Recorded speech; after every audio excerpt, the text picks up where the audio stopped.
Asisten rumah tangga Ferdy Sambo, Susi, menyempatkan diri untuk memeluk sang majikan setelah sidang lanjutan kasus pembunuhan Brigadir J Selasa 8 November 2022 di Pengadilan Negeri Jakarta Selatan. Sebagai informasi, Susi dihadirkan oleh Jaksa Penuntut Umum sebagai saksi dengan terdakwa Ferdy Sambo dan Putri Chandrawati. Berdasarkan pantauan di YouTube Kompas TV, kejadian tersebut diawali dengan seluruh asisten rumah tangga dan ajudan menyalami Ferdy Sambo dan Putri Chandrawati.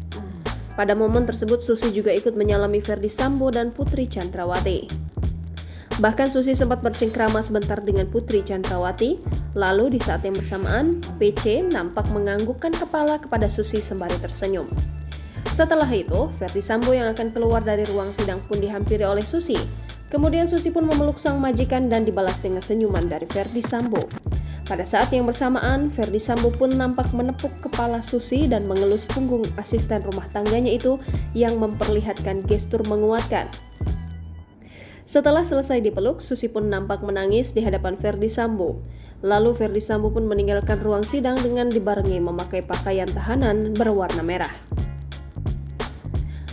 Sebelumnya, Susi juga nampak memeluk Putri Chandrawati sebelum sidang hari dimulai.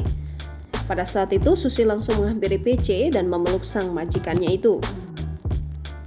Pelukan Susi pun dibalas dengan sapaan dari Putri Chandrawati sebelum akhirnya dirinya menghampiri Ferdy Sambo dan mencium tangan. Setelah itu, Susi pun duduk di kursi saksi.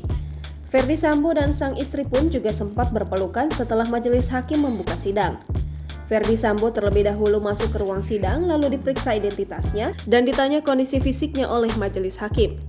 Kemudian Putri Chandrawati pun masuk ruang sidang dan menghampiri serta mencium tangan Ferdy Sambo setelah diperiksa identitasnya oleh hakim. Seperti diketahui, Ferdy Sambo dan Putri Chandrawati merupakan terdakwa kasus pembunuhan Brigadir J. Selain mereka ada 3 terdakwa lain, yaitu Barada Richard Eliezer, Bribka Riki Rizal, dan Kuat Ma'ruf. Mereka dijerat dengan pasal 340 subsidiar pasal 338 Jungto, pasal 55 ayat 1 ke 1 dengan ancaman hukuman mati, penjara seumur hidup, atau penjara selama-lamanya 20 tahun.